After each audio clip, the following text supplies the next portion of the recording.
Hey everybody, welcome to the channel, The Plumbing Gurus. My name is Clayton. On this channel, we're striving to save you money and keep you informed on all the proper plumbing practices. I'd like to give a shout out to Nuvo. They hooked us up with it's a system where it's got a filtered system, and it's also got a system where it softens the water without having a water softener. So it doesn't actually add any salt to soften the water, which makes it great for if you want to set this up for drinking water, for ice or something like that. So if you do install a water softener, you have to run hard lines from before the softener to either your drinking faucets or your hose bibs or like ice makers and stuff like that. So anyways, just like to give a huge shout out. This is going to be a short video, but I just wanted to show you guys kind of what it looks like installed. So for installing purposes, what you want to do is, like I was saying before, we have our hards here, which are hose bibs. Because there's a water filter here, we didn't want to waste water going through the filter for the hose bibs, so we just tied the hose bibs in before the actual filter system here. So what you do is, when you're installing these, the easiest way to do them was obviously you mount your bracket against the wall, make sure you got nice secure backing, use the screws with the washers to make sure this is nice and secured here, and then so this is just the bracket that holds on, and then there's 4 screws on each filter housing here that mounts this up into this bracket.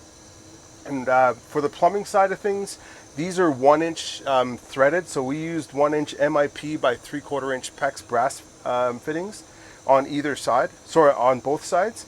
And either side of this unit here, what we did is we install shutoff valves. I think it's every 6 months, whatever the manufacturer suggests to do for either your GPMs or a time, I believe it is, for changing out your filters.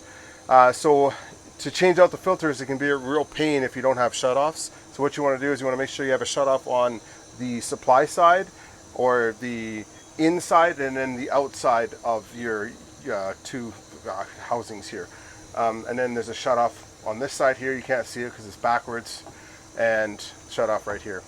Other than that, also when you're changing these out, there'll be a little bleed tab on top, and usually on top there's these little holes, so I can feel there's a little plastic tab here. If I push that down, no, I believe these just have the screw holes.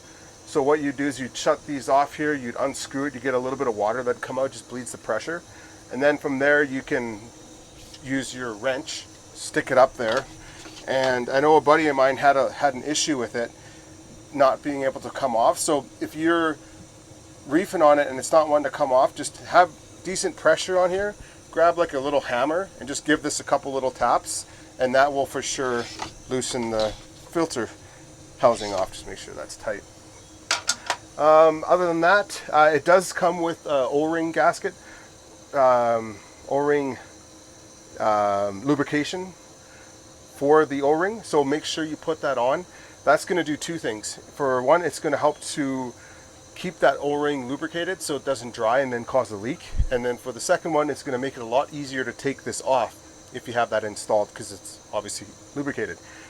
Other than that, guys, I think that's about it. Thanks a lot for watching. If you have any comments, don't forget, leave them below. And don't forget, smash the subscribe button and give us a like.